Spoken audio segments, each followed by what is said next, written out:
Hey everyone, it's Tara. Welcome back to my channel. Today I'm here with my January wrap up. Finally, it's only the middle of February, it's fine.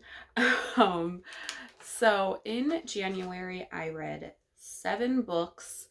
I don't know exactly like how many pages or what my average star rating was. It was probably somewhere between a 4 and a 4.5 because that's, well, it has to be. It's probably like 4.25 because everything I read in January I gave either 4 or 4.5 stars.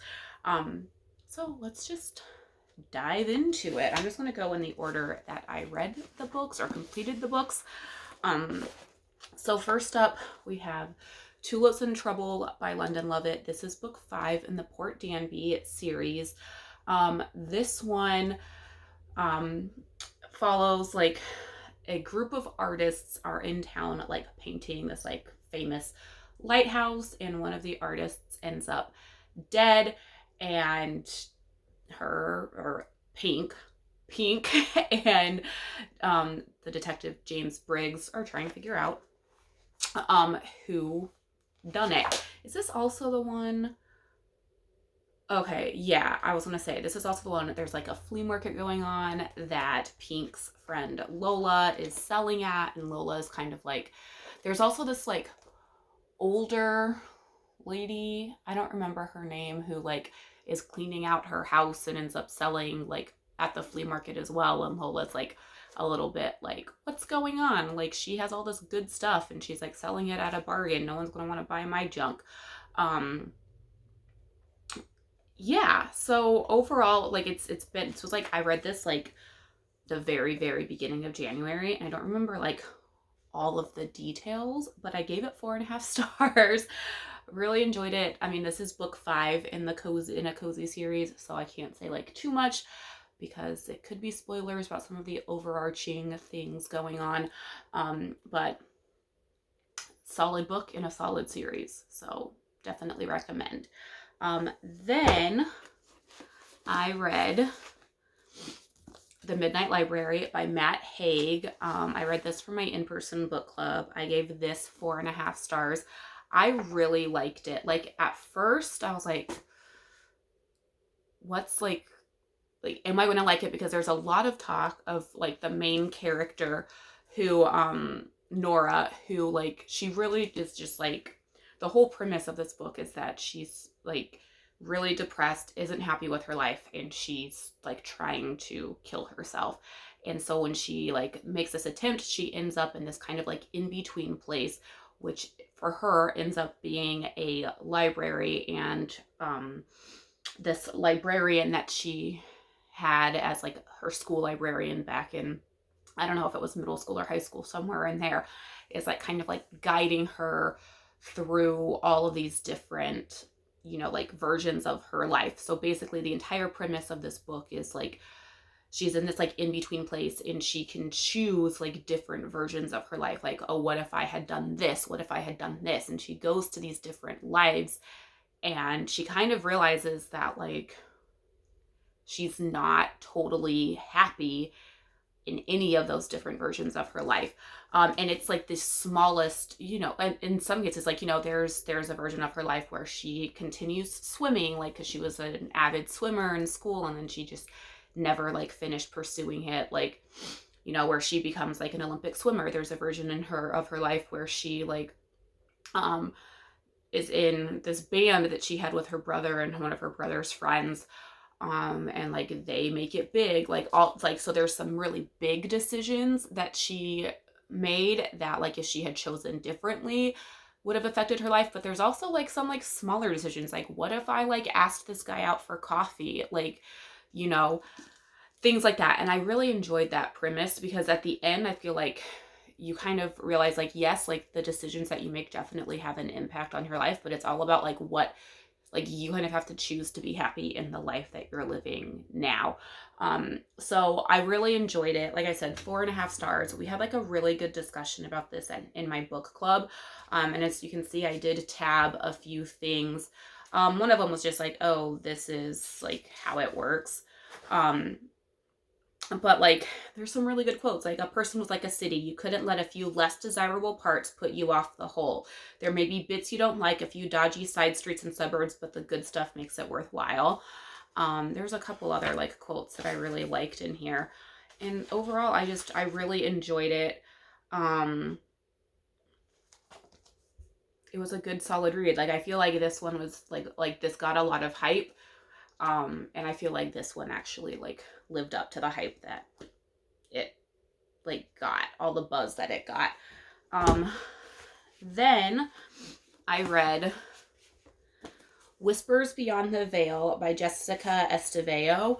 I gave this 4 stars. I read this as part of the Read Your Shelf challenge. The prompt was a quiet word, so whispers. This is a like historical cozy, the first book in a change of fortune mystery, and I enjoyed this. This, like I said, got 4 stars. I've never quite read a cozy like this before. I think I said in some of my vlogs that like most of the cozies that I read are like set in like modern times. This one is set in 1898, so it's a historical cozy, and it kind of deals with a little bit of like I don't know if the supernatural is the right word, but like a lot of the characters in here have like supernatural type abilities. Like there's like palm readers and like mediums and psychics, things like that, which was really interesting as well, because you have these like people in this like olden time, if you will, that like really believed in this stuff, and they, you know, are taking the advice of these mediums, things like that, to make some really big decisions. And so in this book you follow Ruby. So it starts off in Canada. Ruby kind of travels the like, what's the word I'm looking for? She like travels around with her dad at like fairs, things like that. Her dad's like a snake oil salesman. And something ends up happening, and Ruby basically flees, like leaves her father, flees, says like, I gotta get out of here. And she goes to Maine, where her aunt, her mother's sister, lives. She's never met this aunt before. She like doesn't really know her mother's side of the family at all. Goes and is like, hey, I'm your niece. And her aunt, who owns a hotel, like welcomes her in, and things take off from there. And it was very interesting. I will say it took till about like halfway through the book to actually get to a murder. Like, I honestly thought while I was reading it that the mystery wasn't going to be a murder to solve. It was going to be something else. Which I would have been fine if there wasn't a murder. I'm glad that there was, because that's like most cozies have a murder. But I think the story would have been just as good without one. But you know, cozies are all about murders. So, I am glad that there was one there, but there was, I don't want to say there was a lot of setup, because it was all interesting. You're getting to meet this like interesting group of characters. But it did take you until about halfway through to actually get to like the murder, the crime. But it was a really good, enjoyable read overall. Then I read Kristan Higgins' Life and Other Inconveniences. I gave this 4.5 stars. I listened to this, and I really, really enjoyed this one. First of all, it's set in Connecticut. And I just have a thing for books set in Connecticut. So in this, you follow Emma and her grandmother, Genevieve. And Genevieve kind of raised Emma from the time Emma was about 8 until basically Genevieve kicked her out of the house for getting pregnant at a young age and like foregoing her college education to raise this child. And Emma kind of is like, okay, whatever, like, it is what it is. I don't need you. She goes and stays with her grandfather on the other side, like on her mom's side of the family. And kind of like writes off that entire like side of her family. Like her dad like is still, Emma's dad is still alive, so Genevieve's son. Um but he's kind of like a like non-factor in Emma's life and in Genevieve's lives for that matter. And so she kind of just says like, I'm done with like that entire side of the family. I don't need them. I have my grandfather. I have my daughter. Life is good. And she kind of like makes like she's made it like she's a psychologist, therapist, and like is doing all right for herself. Her and her daughter's father have like a decent relationship. They're like friends, all of that. Like then out of nowhere, Genevieve reaches out to Emma and says, "Hey, I'm dying and I want you and your daughter to come spend the summer with me. And if you come and spend the summer with me, like, I should say Genevieve is like a very like rich, well-to-do like designer. And so Genevieve basically tells Emma, if you come spend the summer with me so I can get a chance to get to know my great granddaughter, I will like write her into the will and she will get everything I have. And so Emma's like, oh, I can't really turn that down. So she ends up going back to Connecticut, going home and spending the summer with her grandmother. And kind of just like, you like learn this entire, like you follow them. You have kind of alternating chapters between Genevieve and Emma. You do get a couple of other perspectives. You get Emma's daughter, Riley. Is that her name? Yes.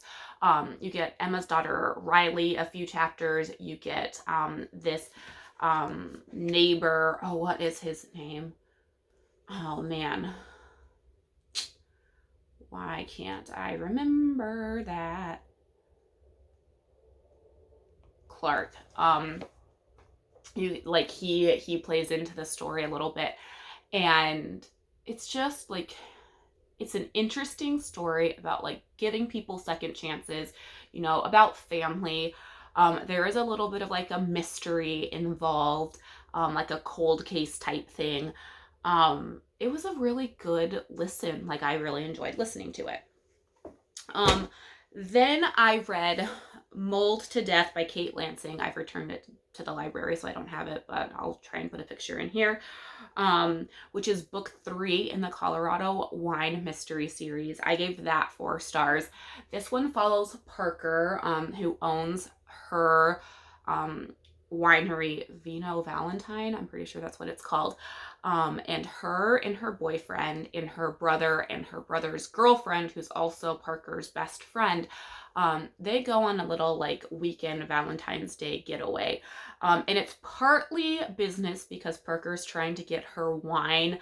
And it's like she's trying to become a supplier of wine at this like ski resort. But it's also like for fun because they all like ski / snowboard. So they're doing a little weekend getaway. And they end up, while skiing, Parker ends up like somewhat witnessing the murder of the owner of the ski resort, who's also like a former Olympic like gold medal skier. And Parker doesn't know at the time that it was a murder, but like she just thinks it's an accident. But like as she gets to like the scene, because she's like on one slope, like that neighbor's another ski slope, and so she's skiing and like hears something, and like she kind of like traverses through the like woods separating the two like slopes, and sees like the scene that she sees. She's like, this doesn't look like a Olympic gold medal skier like had an accident. And so she like ends up kind of working with the police in this town that she's not from, which I thought was an interesting aspect, because typically in cozy mysteries, like you have like the main protagonist working with like this main like detective like police department. And so in this one, she's not working with like her normal like friend who's on the police force. She's working with a completely new set of like detectives to try and like figure out what happened to this Olympic gold medal skier. At the same time, you have some crazy stuff happening to Parker and her boyfriend in this town that she's never been before. And some somewhat dangerous things go down. And so Parker's like, what have I done to get somebody in this town that I've don't live in to be trying to kill me? So she's very invested in figuring out what's going on. And I've really enjoyed this series so far. It's not my favorite.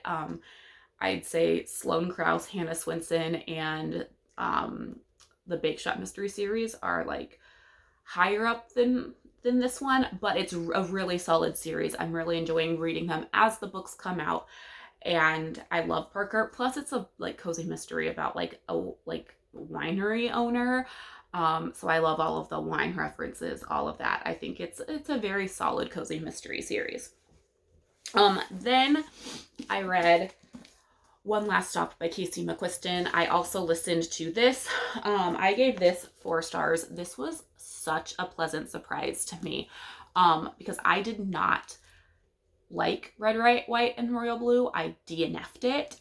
So I was very hesitant going into this. But I loved the concept. In this, you follow August, who moves to New York City to kind of I don't know, she's kind of been college hopping, just trying to figure out where she fits in. And she ends up she finds this room to rent in this apartment, and all of her new roommates, they all have these interesting kind of eclectic personalities. I loved all of her roommates for various reasons. So it's her and 3 other people, so there's 4 of them. Is she going to NYU? Or is it some fictional school? She's going to college in New York City, and she gets this job at a diner. And so when she takes the subway from or to school or work or wherever, she meets this woman, Jane, who instantly August has a crush on this woman. And so August one day invites her out for drinks or whatever, and Jane's I can't. And she thinks August kind of thinks it's weird, but whatever, she thought that they had chemistry, but okay, whatever. Turns out that Jane, it says it here, this is not spoilers, it says it on the dust jacket. It says, August's subway crush becomes the best part of her day, but pretty soon she discovers there's one big problem. Jane doesn't just look like an old school punk rocker. She's literally displaced in time from the 1970s, and August is going to have to use everything she tried to leave in her own past to help Jane. Because August is also a very good detective, if you will. And Jane literally cannot get off the subway, and she's displaced from the 1970s. And so you have this developing crush, you have this potential relationship happening between August and Jane, but there's so much more to the story than that. It was not at all what I was expecting, in a very, very good positive way. I also love all of the representation you get in here. It's very LGBTQ inclusive. I really enjoyed that. There is a little bit of sexy time in a couple places in the book, which, as we all know, is not my favorite thing to read, but it was not nearly as prevalent as it was in Red, White, and Royal Blue, so I could look over it. Overall, I very much enjoyed it, so very pleasantly surprised with this one. And then the last book I finished in January was The Chaos of Standing Still by Jessica Brody. This was one of my books to read in 2022. I gave this 4.5 stars. I really enjoyed this as well. This was a recommendation by my sister-in-law. So in this book, you follow Rin, who, I don't know, she's like 18 or something. I can't figure out if she's like out of high school or still in high school. But she gets stuck in the Denver airport on New Year's Eve. She's desperately trying to get home before New Year's Day, because New Year's Day is the 1-year anniversary of her best friend's death. And she doesn't, like, she gets to the Denver airport, she finds out that, like, all flights are, like, grounded. She's stuck there, like, because of a bad, like, blizzard snowstorm. And she's, like, distraught because she has no desire to be stuck in the Denver airport on this anniversary. And she ends up meeting a few different people along the way that kind of help her get through the night. And at the same time, like, you also get flashbacks to like therapy sessions between her and her therapist. You get flashbacks to like memories of her and her best friend. And I loved the way that Jessica Brody like tied those all together. So like she would be doing something in the airport like on New Year's Eve, and something would like trigger a memory, and so it would like take you back to like this like time, which I feel like is very like a very real thing. Like, you know, the smallest thing could happen, and if you're grieving or have lost someone, like you're instantly taken back to like this either good memory or horrible memory with that person. And I thought it was very well done. I don't know, I very much enjoyed it. It wasn't at all what I thought it was going to be. I thought it would be a little bit lighter than it was. Not that this was like a super heavy book, like emotional book, but I thought it would be a little bit lighter for some reason. I don't know why. But it was very enjoyable, and I feel like it like talked about the grieving process, grief very well, especially in like a young adult. Because I feel like Ren, there were times that she just didn't want to like accept it. Like one of the big like story arcs in this is Ren has one unread text from her best friend. And she has not read it. It's like the last words that she will have from her best friend. And she like refuses to read it because she's like, what do these, like, what is the last thing that she said to me? Like, and it kind of reminded me of, if you've ever watched How I Met Your Mother, there is an episode that kind of talks about the same thing when one of the characters loses somebody very close to them. And it's all about like last words, like what are the last words that this person said to me, and how much weight that we as humans put on the last words that people say to us. And like we need to, you know, tell people that we love them, because we never know like if that's going to be the last thing that we say to someone, which is like so sad to think about. But like I liked that was like so important to this like character in a book, because I feel like it really is important to us as humans in real life as well. So I really enjoyed this one. So those are the 7 books I read in January. I feel like it was a really good, solid reading month. I'm enjoying not really having set TBRs, letting myself kind of like read whatever like strikes me. Because I'm not like confined to like just this like list of books. I like mood reading, and I think it went really well for me. So have you read any of these books? Let me know your thoughts on them down below. How was your January reading month? How's February going? All of that jazz. Talk to me down below. That is it for now. Thank you so much for watching. Until next time, happy reading. Bye.